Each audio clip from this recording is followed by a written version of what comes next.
And we're back. Hi, Michael. It's back for part 2. Part 2, 2 weeks in a row. That's why MF Jones is on site. So we talked for a while. You were gone. That's good. Did we talk about SATs at all? We talked about the SATs. Talked about her the mom's mustache. Test taker. It feels like this was brought on by the old man, but it feels like maybe Corey might have wished this to happen too. Wouldn't it be great if I was older and I didn't have to go to this shitty school and be a shitty student? Or if I wish I was older and had everything figured out? So mom has a mustachioed boyfriend. She doesn't like Bobby. But he also has a professional mullet, like not like a professional wrestler mullet, but like a dude who has a professional job but still has a mullet. And then there's the whole mustache situation. Yes. So here we are, face to face. We're a couple of silver spoons.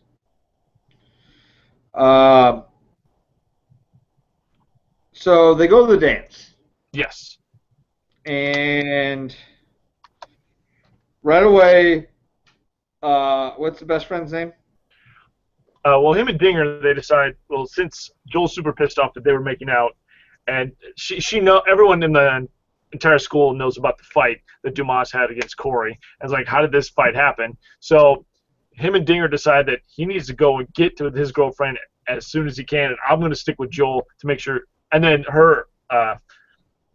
Laney's going to stick with Joel, and then Corey's going to stick with his girlfriend just so Joel doesn't freak out because he's a fucking psycho. Right. How creepy does MF Jones look in the background right now? It's okay. It's okay. He's not shaving. So anyway, so best friend. Yeah. He basically punches out his girlfriend at the dance. Pretty much, yes. Yeah. So Bobby rescues her. He takes her to an old folks' home type dance. Yeah. That's what old people do. They get together and they swing dance or whatever they do. What old people do. Exactly. Yes. So that whole weird thing is going on. And then Dinger stays with best friend. Mm-hmm. Bobby takes her to the old folks' home.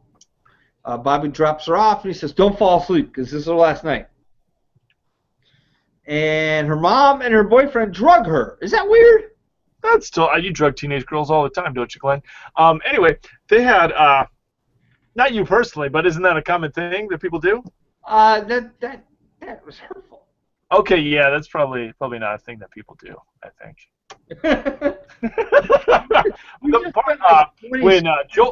Part of that I think was awesome, that made you, appreciate this movie after the 77th time you've seen it. So when Joel goes and gets the pistola, and then he goes and gets a little more of this, a little more alcohol, it's when Corey's just sitting in the car talking to himself. It's very reminiscent to the beginning of the movie where he's just being Corey. It's talking about going, hello, honey, hello, how are you? It's he's imagining himself on the beach in Brazil. So. Oh, and also the moment when Corey lets her go inside the house before she's drugged, they do the rock on part. Like after they were doing the meditation, he does like the slow closing fist. Yeah, they do that a lot throughout the movie. They like tease the rock on part and then rock on. Rock on. So, Joel's got a gun. Yeah. And he's got a gun. Joel's got the gun. Yes. Dinger's hanging with him. Mm-hmm. Dinger doesn't want the gun situation. Joel goes to the bridge where we know the party's at. We don't actually ever see a bridge, but the bridge is an alley. Oh, really? Yeah. But then he goes to the bridge, which is an alley, so it's the bridge. So he goes there to pick a fight with Dumas and Dumas' entire gang, but Dumas' entire gang doesn't realize that he's got a gun. Joel's got a gun. And this shitty Mustang. He's there with the shitty Mustang that Corey calls. So, Corey finds out what's going on. Corey picks up Dinger. They show up. Corey martyrs himself, right? Yeah, go ahead and put this gun against my head. He kind of gives a speech very reminiscent of Can't Buy Me Love at the lunchroom scene where where he kind of tells everybody off and brings them back to childhood and talks about how they used to be friends and now we're going to be friends, and that's more of a perspective about what's happening. Fair is fair, because he mentions fair is fair. Fair is fair, okay. But as far as like 80s speeches, like this, they're definitely trying to go for that right here at this scene. So he's got a gun. Yes. Joel's got a gun. Bad parts. What are you gonna do? I'm really glad people think you're funnier than me, Glenn. It's good. Well, you won sexier. So, however, you tied actually for sexier. All right. With.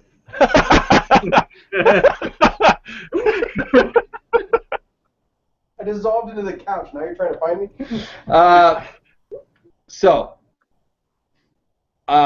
He pulls a gun.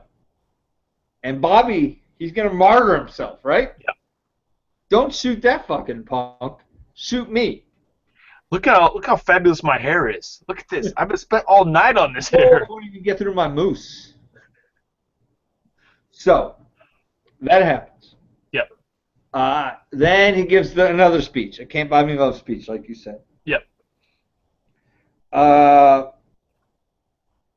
He defuses it, though.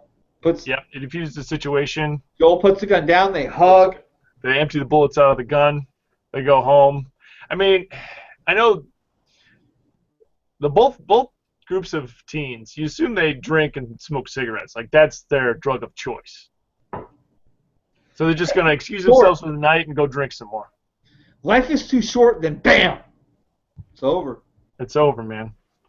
So, is that the theme of the movie?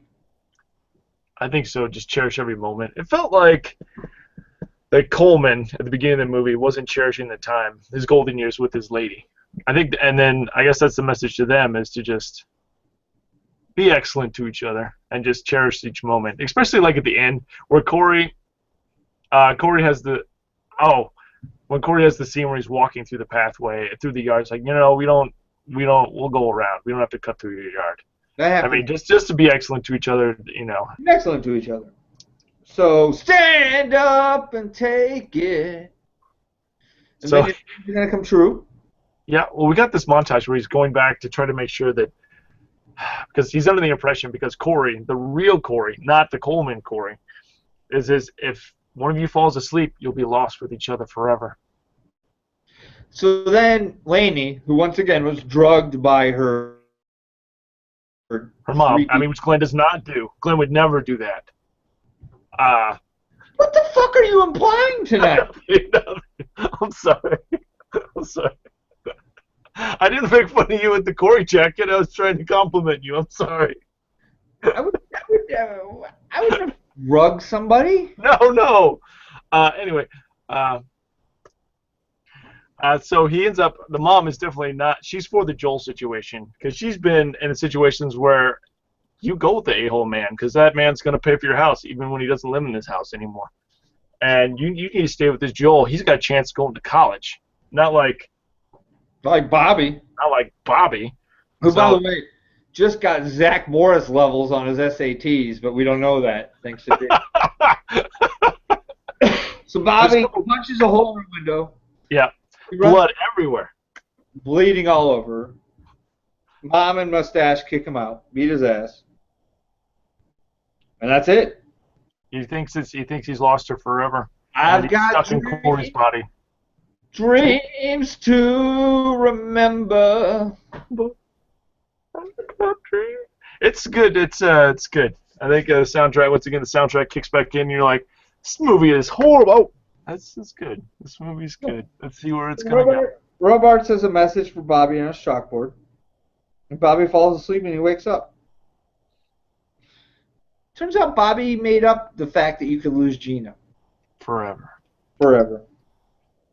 But here's the thing. Gina didn't make that up when she supposedly told Lainey that in her dream. No. Is that a hole? Is that a hole in the story? It's a Corey movie, Glenn. It's a Corey and Corey movie. So that's pretty much. Thanks, Corey. Thanks, other Corey. That was Ferguson. That was standing up. So that, I mean, that's pretty much the entire Corey movie. So we've got this, Lost Boys, License to Drive, were big Corey and Corey movies. But they were in other stuff. They were in National Lampoon's Last Resort. Rock and Roll High School. No, they weren't in Rock and Roll High School. It was the other. It was Corey was in it, and there was another guy pretending to be Corey. Yeah, that's right. I think I would love to talk about Rock and Roll High School, the second Rock and Roll High School, not with the Ramones, but it's got the guy who's got the pee problem, and but it doesn't have the real Corey in it. But also Blown Away, which is on YouTube, which has graphic sexual scenes. It's on YouTube if anyone's up for that. If you're in a tough spot and you need to watch YouTube, you can watch that on YouTube. Oh, MF Jones finally has something. I was going to say, this was a recently talked about movie. Could not remember what it was, and then had to look it up on IMDb, and then realized not only was it like a classic bad movie, but the cast that's in it, you would be very surprised. Oh, I know. I watched that movie several times. Because then there was the You Coreyed all over. I Coreyed all over that movie. Because there was the other Blown Away with like Jeff Bridges and Tommy. Yeah. Well, this Blown Away, I think this Blown Away is probably their third best movie together, or fourth best movie together. To Corey or just in general? Just in general. I think just in general. All right. Well, we have taken up so many people's time for so long. Thank you, MF Jones. We miss you, third chair, Mr. Michael H. Mr. Carlson, thank you so much. What are we doing next? You have apparently a Lethal Weapon drinking game scheduled with Bobby Joe. So. Okay, well, I don't know if that's going to happen next, but we'll see. Yeah, either that or depending on holiday schedules, we'll come up with something, and that will be the week after. Okay. We'll talk about Land Before Time. That will happen in a few weeks, but that's all we can do. We're just gonna keep putting these out there and hoping that you like them. Okay, well, thanks again, everybody, for listening to the Awesome 80s podcast. Check us out on our website or like us on Facebook. And also, if you want to leave a review on iTunes, we'd really much appreciate it. And Mr. Swamp Thing and his G.I. Joes, I wanted to definitely mention that, guys. That guy's pictures of G.I. Joes all over the place. They were awesome. And it's pretty, I don't know. I don't have the square footage for that kind of G.I. Joe consideration right now. Anyway, thanks again for listening, everybody. Building a baseball field. Yeah, I got room for a wiffle ball field, not room for an addition on my house right now, so I can play G.I. Joes. Hey, real quick, let's talk about a 90s amnesia real quick. Okay. You want to know what my son is learning in PE? Korfball? No, watch this. What? Do it. Macarena? Oh my God. Macarena. We used to square dance. Yeah, we used to square dance. He's Macarena. All right. All right. Thanks again, everybody. This is Michael. This is Lawrence. This is MF Jones. Stay MF Jones. Stay awesome.